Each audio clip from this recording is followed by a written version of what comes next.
साथियों नमस्कार। आज हम आपको सांची स्तूप के बारे में बताएंगे। भारत के मध्य प्रदेश राज्य के रायसेन जिले में सांची नगर के पास एक पहाड़ी पर एक छोटा सा गांव है। इसके पास में जो नदी बहती है वो है बेतवा नदी, और ये भोपाल से लगभग 46 किलोमीटर उत्तर पूर्व में स्थित है। और इससे 10 किलोमीटर दूर विदिशा है। अगर अपन देखते हैं, ये सामने आपको नजर आ रहा है इस समय, ये कर्क रेखा जो भूगोल वेत्ताओं के द्वारा बनाया गया है वो एक स्थान है, वो आपको नजर आ रहा है। सांची की भौगोलिक स्थिति के बारे में अगर देखा जाए तो ये 23.48 उत्तर अक्षांश और 77.73 पूर्व देशांतर पर स्थित है। समुद्र तल से इसकी ऊंचाई 434 मीटर है। उदयगिरी के पास ही ये स्थित है, सांची स्थित है। अ, यहाँ बौद्ध स्तूप है, इसकी ऊंचाई लगभग 42 फीट है। सांची स्तूपों की प्रख्यात कला है। सांची से 5 मील सोनारी के पास 8 बौद्ध स्तूप हैं, और सांची से 7 मील पर भोजपुर के पास 37 बौद्ध स्तूप हैं। ये देखिए, एक आपको बहुत ही चमत्कृत कर देने वाला आपको ये सांची का जो है तोरण द्वार नजर आ रहा है, जिन पर विशेष प्रकार की चित्रकारी की गई है। ये जो इसका खोज जो की गई थी, एक ब्रिटिश अधिकारी जनरल टेलर पहले इतिहासकार थे, जो 1818 में सांची के स्तूप का अस्तित्व इन्होंने दर्ज किया था। और अव्यवसायी पुरातत्ववेताओं और खजाने के शिकारियों ने इस स्थल को खूब ध्वंस किया, खूब खोदा है वहां पे खजाने की तलाश में, जब तक कि सन 1888 में उचित जीर्णोद्धार कार्य प्रारंभ नहीं हुआ। और वर्तमान जो ढांचा हम देख रहे हैं, ये 1912 से 1919 के बीच का है। ये सब जॉन मॉर्सल की देखरेख में संपन्न हुआ। आज लगभग 50 स्मारक स्थल सांची के टीले पर ज्ञात है, जिनमें 3 स्तूप और कई मंदिर भी हैं। यह स्मारक 1989 में यूनेस्को द्वारा विश्व धरोहर स्थल के रूप में घोषित किया गया है। यहाँ पर जो विशेष रूप से हमें देखने को मिलता है कि यहाँ शुंग काल, सातवाहन काल, और जो है उसके बाद के कई काल, और जो है पश्चिमी लोगों का जो अस्तित्व, जो इंटरफेरेंस हमें हमें देखने को मिलता है। यहाँ पर जो है सबसे बड़ी बात यह है कि इसमें एक स्तूप संख्या बड़ा, सबसे बड़ा है, और इसके चारों ओर की हरियाली अद्भुत है। इस स्तूप को घेरे हुए कई तोरण द्वार बने हुए हैं। ये गलियारा जो आप देख रहे हैं, ये गलियारा जिसमें हम चल रहे हैं, ये गलियारा बड़ा ही आकर्षक है। इसके चारों ओर तोरण द्वार बने हुए हैं, और इसके पास कई लघु स्तूप भी हैं। इस उन्हीं के समीप एक गुप्तकालीन पाषाण स्तंभ भी है। सांची का महान स्तूप जो है सम्राट अशोक ने 3री शती ईस्वी पूर्व में बनवाया था। बाद में इसे सांची के स्तूप को सम्राट शुंगों के समय सामान्य लोगों द्वारा जीर्णोद्धार करके बड़ा और विशाल बना दिया गया है। ये जो गोलाकार में आप जो आप देख रहे हैं, इसके चारों मूर्तियां बनी हुई हैं, और इसमें ऐसा माना जाता है, ऐसा है कि इसमें भगवान बुद्ध के जो अवशेष हैं वो रखे गए हैं। ये इसमें देखते हैं कि इस स्तूप में एक स्थान पर 2री सदी ईस्वी में तोड़फोड़ की गई थी। यह घटना शुंग सम्राट पुष्यमित्र शुंग के उत्थान से जोड़कर देखी जाती है, और ये माना जाता है कि पुष्यमित्र ने इस स्तूप का ध्वंस किया होगा। शुंग वंश के अंतिम वर्षों में स्तूप के जो है मूल रूप में लगभग दुगुना विस्तार पाषाण शिलाओं से किया गया है। ये पाषाण शिलाएं आप चारों ओर देख रहे हैं। इसके ऊपर 3 छतरियां हैं इस गुंबद में, जिसमें अभी हम चल रहे हैं। एक के ऊपर एक दूसरी करके बनवाई गई ये छतरियां एक वर्गाकार मुंडेर के भीतर बनी हुई है। अपने कई मंजिलों सहित इसके इस शिखर पर धर्म का प्रतीक विधि का चक्र लगा हुआ है। ये हम उसका पिक्चराइजेशन नहीं कर सके, परंतु हम आपको बता रहे हैं, ये गुंबद एक ऊंचे गोलाकार ढोल रूपी निर्माण के ऊपर लगा था। इसके ऊपर 1-2 मंजिला जीने से पहुंचा जा सकता है, जिसमें अभी अपन चल रहे हैं। ये जीने से ही हम आपको ये तोरण द्वार दिखा रहे हैं। ये जीना है, ये इसके गलियारा, इसके परिक्रमा मार्ग बना हुआ है। भूमि स्तर पर बना दूसरा पाषाण परिक्रमा एक घेरे से घिरी हुई है, और इसके बीच प्रधान दिशाओं में तोरण द्वार बने हुए हैं। द्वितीय स्थल, ये तोरण द्वार में देखिए आपको कुछ चित्र नजर आ रहे होंगे। ये अलंकृत जो शिलालेख के अनुसार यहाँ पर उच्च स्तर के अलंकरण तोरण शुंग काल के नहीं थे। इन्हें बाद में सातवाहन वंश के द्वारा बनाया गया था। ये जो सिंह द्वार आप देख रहे हैं जिसमें जो आपको विभिन्न प्रकार की मूर्तियां नजर आ रही है, सातवाहन वंश के द्वारा निर्मित है। ये एक शिलालेख के अनुसार दक्षिण के तोरण की सर्वोच्च चौखट सातवाहन राजा सतकर्णी की ओर से उपहार स्वरूप मिली थी। ये आनंद वशिथी पुत्र की ओर से उपहार है जो राजन सतकर्णी के कारीगरों का प्रमुख है। स्तूप यद्यपि पाषाण निर्मित है किंतु काष्ठ शैली में गढ़े हुए तोरण वर्णनात्मक शिल्पों से परिपूर्ण है। इसमें बुद्ध के जीवन की घटनाएं दैनिक जीवन शैली से जोड़कर देखी गई है और इस प्रकार देखने वालों को बुद्ध का जीवन और उनकी वाणी भली भांति समझ में आती है।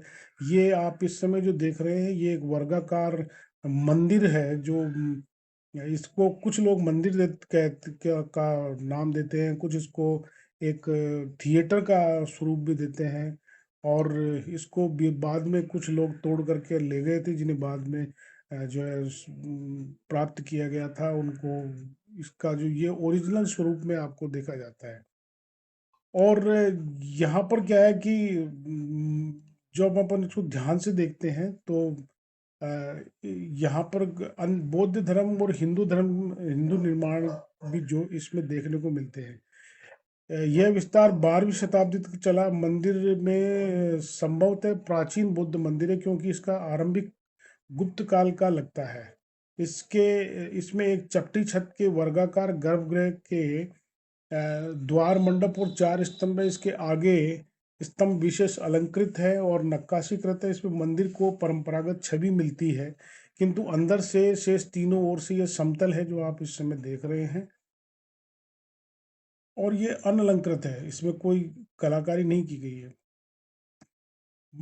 सांची का स्तूप अप्रयोगनीय जो है और बाद में जो है ये लोगों के द्वारा जो है तोड़ तोड़ दिया गया था। जब मुगलों का आरंभ यहाँ पर आया तो उस समय इन्होंने इसको ध्वंस किया था। सांची के स्तूप को देखते हैं कि अशोक द्वारा निर्मित एक महान स्तूप जो है जिसमें भव्य तोरण द्वार और उन पर कई जगह प्रसिद्ध मूर्तिकारी भारत की प्राचीन वास्तुकला और मूर्तिकला का सर्वोत्तम उदाहरण है। ये जो आप देख रहे हैं ये देखिए थोड़ा वीडियो में ये थोड़ी प्रॉब्लम इस समय आ रही है, उसके लिए हम क्षमा चाहते हैं। बौद्ध काल में सांची महानगरी विदिशा की उपनगरी तथा विहार स्थली थी। सर जॉन मॉर्सल के मत में कालिदास ने नीचगिरी नाम से जिस स्थान का वर्णन मेघदूत में विदिशा के निकट किया है ये वही सांची की पहाड़ी ही है। कहा जाता है कि अशोक ने अपनी प्रिय पत्नी देवी के कहने पर ही सांची में यह सुंदर स्तूप बनवाया था। देवी विदिशा की एक श्रेष्ठ की पुत्री थी और अशोक ने उस समय उससे विवाह किया था। तब वह अपने पिता के राज्यकाल में विदिशा का कुमार मात्य था। ईंटों के स्तूप को बाद में शुंगों के समय पत्थरों से ढका गया था। अशोक वादना के आधार पर यह माना जाता गया था कि स्तूप को दूसरी शताब्दी में कहीं कहीं पर तोड़ा गया था। शुंग साम्राज्य के विस्तार को लेकर ऐसा माना जाता है कि शुंग के सम्राट पुष्यमित्र शुंग ने मौर्य साम्राज्य का सेनापति बनकर ही उसे अपना लिया था। ऐसा कहा जाता है कि पुष्यमित्र ने ही वास्तविक स्तूप को क्षति पहुंचाई थी और तोड़फोड़ की थी और उसके बेटे अग्निमित्र ने इसका पुनर्निर्माण करवाया था। बाद में शुंग के शासनकाल में ही स्तूपों को पत्थरों से सजाया गया और अब स्तूप अपने वास्तविक आकार से और कहीं ज्यादा विशाल हो गया है। इसका व्यास 70 फीट से बढ़कर 120 फीट व ऊंचाई 54 फीट हो गई है। इसके मध्य में एक चक्र लगा हुआ है। इसे स्थानीय लोग धर्म चक्र कहते हैं लेकिन बाद में वही चक्र कानून के चक्र के नाम से प्रसिद्ध हुआ। इसका पुनर्निर्माण करते समय यहाँ 4 आभूषित द्वारा भी बनाए गए हैं। भारत में वर्तमान में जो 200 रुपये का नोट चल रहा है इसमें सांची के स्तूप का जो है वो दृश्य आपको देखने को मिलता है।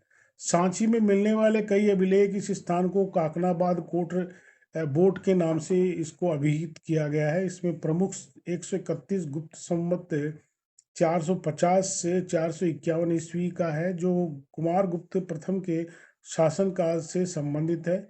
इसमें बौद्ध उपासक संसिद्धि की पत्नी उपासिका हरिस्वामिनी द्वारा काकनाद बोट में स्थित आर्य संघ के नाम कुछ धन के दान दिए जाने का उल्लेख है। एक अन्य लेख पर एक स्तंभ उत्कीर्ण है जिसमें गोसुर बल सहित पुत्र विहार स्वामीन से ही है और ये गुप्तकालीन है। ये एक मंदिर हम आपको इस समय दिखा रहे हैं जिसमें बुद्ध की एक मूर्ति संरक्षित करके पुरातत्व विभाग के द्वारा रखी गई है। मूर्ति हम आपको दिखाते हैं, थोड़ा सा देखिए, ये देखिए कितनी सुंदर और अद्भुत, जैसे बोल पड़ेगी ऐसी मूर्ति है। सांची की स्थापना जो है वो उसकी बौद्ध धर्म का प्रसार व उसकी शिक्षा के प्रसार में मौर्य काल में राजा अशोक का सबसे बड़ा योगदान इसमें माना जाता है। बुद्ध का संदेश दुनिया तक पहुंचाने के लिए एक सुनियोजित योजना के तहत कार्य आरंभ किया गया था। सर्वप्रथम बौद्ध राजकीय प्रश्रय दिया गया था बौद्ध धर्म को। अपने पुराने स्तूपों को खुदवाकर उनसे मिले अवशेषों के 84,000 भाग कर अपने राज्य सहित निकटवर्ती क्षेत्रों में भेजकर बड़ी संख्या में स्तूपों का निर्माण करवाया गया था। ये थोड़ा वीडियो में प्रॉब्लम आ रही है, इसके लिए हम क्षमा चाहते हैं। इन स्तूपों को स्थायी संरचनाओं में बदला जा सके, लंबे समय तक बने रह सके। सम्राट अशोक ने भारत में जिन स्थानों पर बौद्ध स्मारकों का निर्माण करवाया उनमें सांची भी एक था, जिसे प्राचीन नाम कंकेनवा का ककान्या आदि से भी जाना जाता है। ये तब ये बौद्ध धर्म के प्रमुख केंद्र के रूप में विकसित हो चुका था। वेनसांग ने अपने यात्रा वृत्तांत में बुद्ध के बोध गया से सांची तक जाने का उल्लेख नहीं मिलता है। संभवतः है कि सांची की उज्जैनी से निकटता और पूर्व पश्चिम व उत्तर से दक्षिण जाने वाला यात्रा मार्ग पर होना ही इसकी स्थापना की वजह में रहा होगा। सांची की कीर्ति राजपूत काल तक बनी रही, किंतु औरंगजेब के काल में बौद्ध धर्म का केंद्र सांची गुमनामी में खो गया। इसके चारों ओर घनी झाड़ियां और पेड़ उगाए। 19वीं सदी में कर्नल टेलर जब यहाँ पर आए तो उन स्तूप बुरी हालत में मिले थे। जैसे उन्होंने इसको खुदवाया और व्यवस्थित किया। कुछ इतिहासकार मानते हैं कि उन्होंने इसके अंदर धन संपदा के अंदेशों में खुदवाई की, जिससे इसकी संरचना को काफी नुकसान हुआ। बाद में पुराविद मार्शल ने इनका जीर्णोद्धार करवाया और चारों ओर घनी झाड़ियां, मध्य सांची के सारे निर्माण का पता लगाना और उनका जीर्णोद्धार करवाकर मूल आधार देना कठिन था। आपको मैं एक चीज बताना चाहूंगा कि ये जो इस समय वर्तमान में आप जो देख रहे हैं ये एक विहार है। यहाँ पर इस प्रकार के कई विहार बने हुए हैं जिनमें ध्यान केंद्र, जो यहाँ के भिक्षुक जो थे वो ध्यान लगाया करते थे। पर्याप्त रोशनी की व्यवस्थाएं इसमें हुआ करती थी। ये देखिए बुद्ध भगवान की एक मूर्ति आपको सामने देखने को मिलती है। यहाँ पर बौद्ध स्तूप पर कई प्रकार के त्योहार भी इस समय मनाए जाते हैं। भारत में सांची का स्तूप बेहद प्राचीन माना जाता है। बहुत सारे विदेशी और देशी जो लोग हैं वो यहाँ पर आते हैं। ये जो आप इस समय देख रहे हैं ये सारे ध्यान केंद्र हैं जो बने हुए थे। वर्तमान में ये जो 45 मध्ययुगीन विहार यहाँ पर आपको देखने को मिलेंगे, जो 7वीं और 8वीं शताब्दी के मध्य में बनाए गए हैं। ये पहाड़ी के पास में स्थित जो है, इसके चारों ओर जो है परिक्रमा पथ है और बालू पथ इसमें दिखाई दे रहा है। तो ये एक स्वरूप आपको देखने को मिलता है और बहुत ही आपको अच्छा लगेगा। इसका उसके ऊपर तक गाड़ी जाती है। अगर आप वहाँ पे जाएंगे तो बहुत ही अच्छा लगेगा, आकर्षक लगेगा। निश्चित रूप से आप वहाँ जाइए, पूरा आनंद लीजिए और भगवान बुद्ध के जो जीवन दर्शन है, जो लोगों को उन्होंने सन्मार्ग पर चलने के लिए प्रेरित किया है, उसको जरूर देखिए, आप समझिए, अपने जीवन में उतारिए और भारत को एक जो पहले सोने की चिड़िया था उसी तरह बनाने का प्रयास आप करें। बहुत बहुत धन्यवाद। जय हिंद।